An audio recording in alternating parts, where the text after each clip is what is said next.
ధన్యవాదాలు అధ్యక్ష.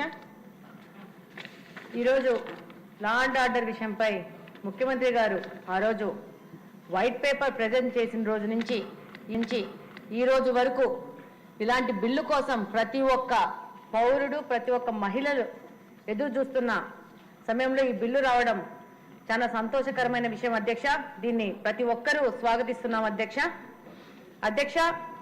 ఎక్కడైనా లా అండ్ ఆర్డర్ ప్రాబ్లం వస్తే ముఖ్యంగా దానివల్ల ఇబ్బంది పడేది ముఖ్యంగా మహిళలు, పిల్లలు. తాగి వచ్చి కొట్టేది పిల్లలనే, తాగి వచ్చి కొట్టేది మహిళలనే. ఎక్కడ ఏ క్రైమ్ జరిగినా ఇబ్బంది పడేది కుటుంబము, మహిళలు, పిల్లలు. గాంజా వల్ల యువత పాడైపోతే దానివల్ల బాధపడేది కూడా మహిళలు, కుటుంబమే.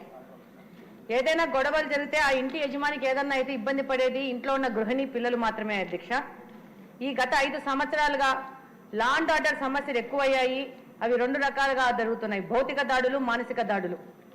అమాయకుల పైన దాడులు, భూకబ్జాలు, బెదిరింపులు, మహిళలు, పిల్లలపైన అఘాయిత్యాలు చేస్తూ అధికారం ఉందని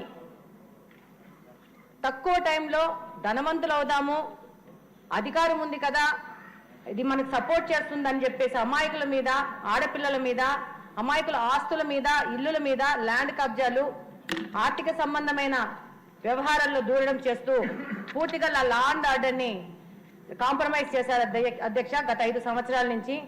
2వ విధానం ప్రకారము సోషల్ మీడియా దాడులు అధ్యక్ష. ఈరోజు మీరు ముఖ్యంగా గమనిస్తే ఈ 5 సంవత్సరాల్లో ఎంతో మంది అమాయకుల మీద ఏ ఎవిడెన్స్ లేకుండా దాడులు చేయడము, వాళ్ళ మీద రకరకాల కేసులు పెట్టడం జరిగింది అధ్యక్ష. అందులో మేము కూడా బాధితులమే అధ్యక్ష. లాస్ట్ టైము అంగళ్ళ కేసులో సీఎం గారు ప్రతిపక్ష నేతగా వెళ్ళి ప్రజలను కలుస్తుంటే వాళ్ళని రెచ్చగొట్టి పులివెందుల్లో సభ సక్సెస్ అయింది కాబట్టి అంగళ్ళలో సభ సక్సెస్ కాకూడదని చెప్పేసి వాళ్లే ప్రజలను రెచ్చగొట్టి రాళ్ల దాడి చేసి, ఆ రాళ్ల దాడి తెలుగుదేశం పార్టీ వాళ్ళు చేశారని చెప్పేసి 100 మంది తెలుగుదేశం కార్యకర్తల మీద కేసులు పెట్టిన సందర్భం మనం చూసింటాం అధ్యక్ష. ఇది ఎంత అన్యాయమైన కేసు అంటే ఆ కేసులో కడప జిల్లా పార్టీ ప్రెసిడెంట్ శ్రీనివాసరెడ్డి గారు ఉన్నారు. ఆ రోజు ఆయన ఆ టైంలో ఢిల్లీకి ఫ్లైట్ లో వెళ్తున్నారు అధ్యక్ష. కానీ ఆ మనిషి ఉన్నాడో లేదో తెలియకున్నా కూడా ప్యాలెస్ నుంచి లిస్ట్ వచ్చింది, అధికారులు అండదండలు ఉన్నాయి, రాజకీయంలోని ఆ రోజున ప్రభుత్వంలోని పెద్దల అండదండలు ఉన్నాయని చెప్పేసి ఈ మనుషులు అక్కడ ఆ సంఘటనలో ఉన్నారా లేదా అని తెలియకుండా వాళ్ళ మీద 307 సెక్షన్స్ పెట్టేసి వాళ్ళని ఇబ్బంది పెట్టే పరిస్థితి ఈ రాష్ట్రంలో నడుస్తా ఉంది అధ్యక్ష. ఎందుకు ఇన్నోసెన్స్ కూడా వెళ్ళేసి కోర్టులోకి వెళ్ళి మేము ఇన్నోసెంట్ అని ప్రూవ్ చేసుకోవాల్సిన అవసరం ఎందుకు వస్తా ఉందని ఈ సందర్భంగా లాస్ట్ 5 సంవత్సరాల్లో ప్రజలు ఇబ్బంది పడ్డారు అధ్యక్ష. అలాగనే ఒక న్యూస్ ఛానల్ పెట్టుకొని ఆ న్యూస్ ఛానల్లో తప్పుడు కథనాలు నడుపుకుంటూ అమాయకులైన వాళ్ళని ఇబ్బంది పెడుతూ వాళ్ళని రాజకీయంగా, మానసికంగా క్షోభ పెడుతూ ఈ 5 సంవత్సరాలు ఈ యొక్క చట్టాన్ని, న్యాయాన్ని నడిపినారు అధ్యక్ష ఈ యొక్క ప్రతిపక్ష పార్టీ వాళ్ళు. ఇంకా 2వ రకం సోషల్ మీడియా అధ్యక్ష. సోషల్ మీడియాలో మహిళలు ఎంతో కాలం నుంచి రాజకీయాల్లో ఉన్నారు.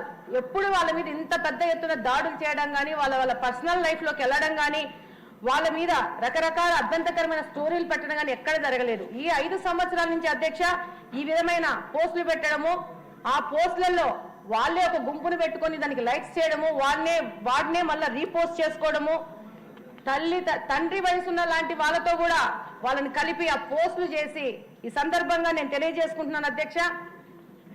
మీ యొక్క ఫోటో పెట్టేసి నన్ను పెట్టేసి పోస్ట్ చేసిన సందర్భం కూడా ఈ సందర్భంగా మీ అందరికీ తెలియజేస్తున్నాను అధ్యక్ష. మీరు నా తండ్రి అంత వయసున్నంత వారు, వాళ్ళకి ఏం లేదు. మమ్మల్ని మానసికంగా ఇబ్బంది పెట్టడం, మానసికంగా క్షోభ పెడితే వాళ్ళకి అడ్డం లేకుండా పోతుంది, వీళ్ళు డిప్రెస్ అయిపోతే వాళ్ళకి అడ్డం లేకుండా పోతుంది అనే ఒక్క ఆలోచనతో ఈ విధమైన సాంప్రదాయాన్ని తెరలేపారు అధ్యక్ష.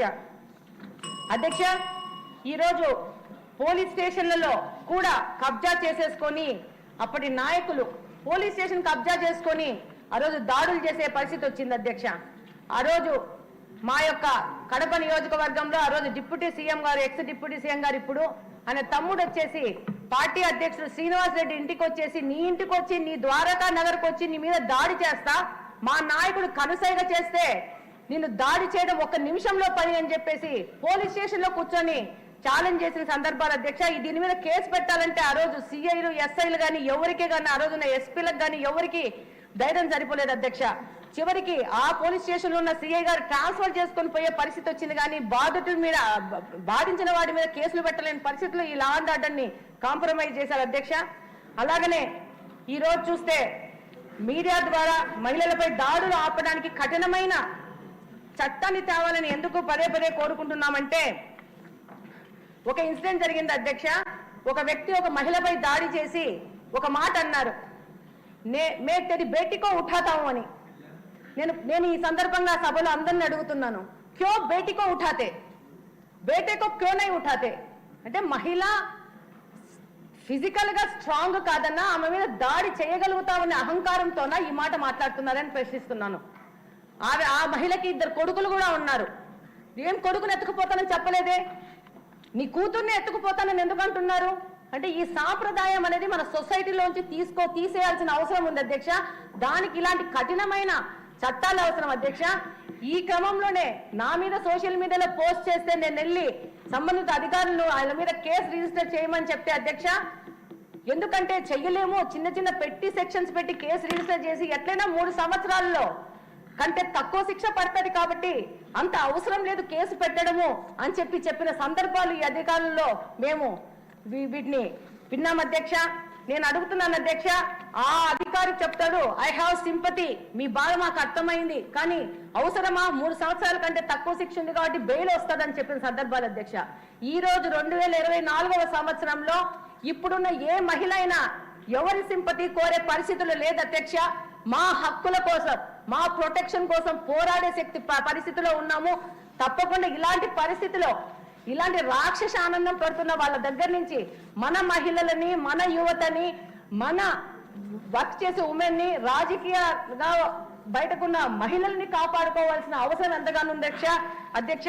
అందులో భాగంగా ముఖ్యమంత్రి గారు ఈరోజు ఈ యొక్క చట్టాన్ని తీసుకొచ్చి ఎంతో మంది మహిళలకు బాసటగా నిలవడం నిజంగా అధ్యక్ష చాలా సంతోషించదగిన విషయం అధ్యక్ష. ఈ రోజు ఎట్లాంటి పరిస్థితి ఏర్పడిందంటే అధ్యక్ష, ఈ గత ప్రభుత్వంలో ఎలక్షన్ ముందు ఆడవాళ్ళని తిట్టడానికి వాళ్ళకి సింపతి ఎక్కడొస్తుందని చెప్పేసి మమ్మల్ని తిట్టడానికి మా మీద ఆడోళ్ళనే ప్రయోగించిన పరిస్థితి అధ్యక్ష. నన్ను తిట్టడానికి మా జిల్లాలో ఉన్న పెద్ద రాజకీయ నాయకుడు, ఇందాక మేడం గారి పేరు కూడా తీసుకున్నారు, ఆ వ్యక్తి 20 లక్షలు ఇచ్చి ఒక మాడ మనిషిని నా మీద ప్రయోగించినారు అధ్యక్ష. నా మీద పడి నా మాధవిరెడ్డి కుక్క, మాధవిరెడ్డి పింఛన్ తీసుకున్న వయసులో రాజకీయాలకు వచ్చిందని ఇలా మానసికంగా ఇబ్బంది పెట్టే పరిస్థితుల్లో ఆడవాళ్ళని వినియోగిస్తున్నారు అధ్యక్ష. ఇంకొక మాట అధ్యక్ష, మమ్మల్ని తిట్టడానికి ఎస్సీ ఎస్టీ కమ్యూనిటీకి చెందిన వాళ్ళని తీసుకొని వాళ్ళకి లోపపరుచుకొని వాళ్ళతో తిట్టించడం మొదలు పెడుతున్నారు అధ్యక్ష. దీని మీద కూడా నేను అడుగుతున్నాను అధ్యక్ష, మీ ద్వారా ప్రభుత్వాన్ని, వాళ్ళని మనం ఏదైనా బ్యాలెన్స్ తప్ప ఏదన్నా అంటే మా మీద ఎస్సీ ఎస్టీ అట్రాసిటీ కేసెస్ వస్తాయి అధ్యక్ష. కానీ మమ్మల్ని తిట్టినందుకు మేము ఏమి కేసులు పెట్టలేని పరిస్థితికి వస్తున్నాం. ఒక్కసారి దీని మీద కూడా ఆలోచించి మహిళలపైన మహిళలు దాడి చేసి, అది ఎస్సీ ఎస్టీ మహిళలు దాడి చేస్తే దాని మీద ఏ విధమైన యాక్షన్ తీసుకోలేని పరిస్థితి ఉంది. మేము కూడా వాళ్ళ మీద అంతే కఠినమైన సెక్షన్స్ మీద కేసులు పెట్టే విధంగా కూడా ముందుకు పోవాలని చెప్పి ఈ సందర్భంగా తెలియజేసుకుంటున్నాను అధ్యక్ష. ఫైనల్ గా అధ్యక్ష, చిన్న విషయం అధ్యక్ష, మన మహిళలు, మన పిల్లలు, మన యువతను కాపాడుకోవాల్సిన పరిస్థితి ఉంది అధ్యక్ష. పొద్దునే మాట్లాడాం అధ్యక్ష, బ్లేడ్ బ్యాచ్ గురించి, గాంజా గురించి. ఇది మళ్ళా 2వ సారి అధ్యక్ష. ముఖ్యమంత్రి గారు ఉన్నారు కాబట్టి ఆయన వింటారు కాబట్టి మళ్ళా చెప్తున్నాను అధ్యక్ష. ఇప్పుడు మనము మాట్లాడుకున్నాం, గాంజా గురించి మాట్లాడుకున్నాం, మద్యం గురించి మాట్లాడుకున్నాం, డ్రగ్స్ గురించి కూడా మాట్లాడుకున్నాం అధ్యక్ష. ఈ రోజు కడపలో నేను చూస్తున్న పరిస్థితి ఏంటంటే 8 నుండి 10 సంవత్సరాలు ఉన్న పిల్లలకి సొల్యూషన్ తిన్నరు, వైట్నర్ అని చెప్పేసి అవి అలవాటు చేస్తున్నారు అధ్యక్ష. అవి ఏంటో కూడా తెలియదు. దాని మీద కూడా పూర్తి అవగాహన తీసుకొని వాటి మీద కూడా యాక్షన్స్ తీసుకునే పరిస్థితికి వెళ్ళాలి. ఎందుకంటే చిన్న పిల్లలు ఆ 10-12 ఏళ్ల వయసులో వాళ్ళ ఆరోగ్యం పాడైపోతే రేపు వాళ్ళే యాంటీ సోషల్ ఎలిమెంట్స్ గా తయారైపోయేసి ఈ యొక్క సమాజానికి ముప్పుగా వాటిల్లుతారు అధ్యక్ష. అదే కాకుండా పొద్దునే ఎత్తినాము, మినిస్టర్ గారి దృష్టికి కూడా తీసుకుపోయినాం అధ్యక్ష.